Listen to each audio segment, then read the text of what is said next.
কাঁথি সমবায়ের ডিরেক্টর নির্বাচনে তৃণমূলের দ্বন্দ্ব প্রকাশে দলের নেতাকেই বোম মারার হুমকি বিধায়ক অখিল গিরির। পাল্টা অখিলকে ঘিরে স্লোগান সভাধিপতি উত্তম বারিক ঘনিষ্ঠদের। ডিরেক্টর নির্বাচনে মনোনয়ন জমা নিয়ে উত্তেজনা, তৃণমূলের দুই গোষ্ঠীর প্যানেল নিয়ে গন্ডগোলের সূত্রপাত।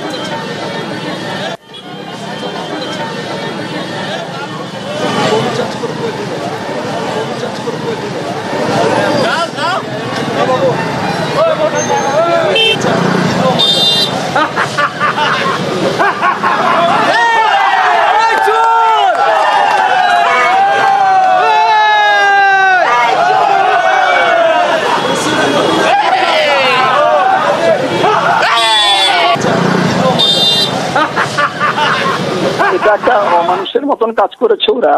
এটা কেউ কেউ শিখিয়ে পাঠিয়ে দিয়েছে আমাদের এই শান্তিপূর্ণ নির্বাচনকে ভণ্ডুল করার জন্য। সবাই দলের লোক নয়, তার মধ্যে কিছু অন্যান্য দলের লোকেরা ঢুকে গেছে। তাতে আমি রাজ্যকে জানিয়েছি, রাজ্যের দুজন প্রতিনিধি আজকে এসেছিল, তাদেরকে জানিয়েছি, ছবি দেখানো হয়েছে, রাজ্য নেতৃত্ব মানে আমাদের সুপ্রিম নেতৃত্বকে জানিয়েছি, এবং এর পিছনে যে সমস্ত নেতৃত্ব আছে তাদের বিরুদ্ধে ব্যবস্থা নেওয়ার কথা বলেছি। জানি না কে বা কারা ঘটনাটাকে বিকৃত করছেন।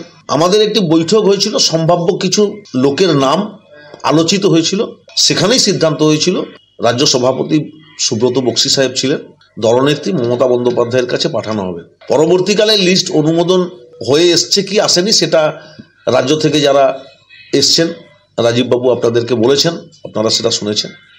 আমার এই সম্পর্কে কোনো মতামত নেই। দলের নেতৃত্ব যা সিদ্ধান্ত দেবেন সেই সিদ্ধান্ত নিশ্চিতভাবে দলের কর্মী হিসাবে মেনে চলবে।